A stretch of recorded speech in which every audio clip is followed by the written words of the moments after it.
And just done with Tagalog video affix, so might as well do our Ilocano video. What's our Ilocano word, Mudra? You already said it. Our Ilocano word is Pagpliti. Pagpliti. Pagpliti. Pagpliti means, let's ask Mudra. Pamasahe. That's Tagalog for Pagpliti.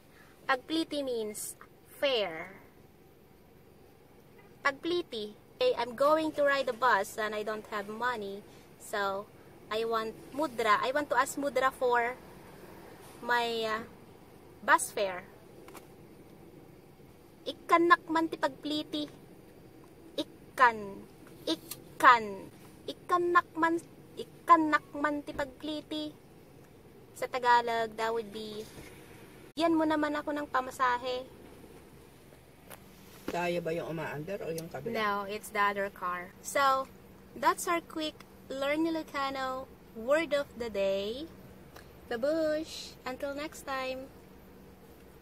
Sometimes I'm running out of Ilocano word to share.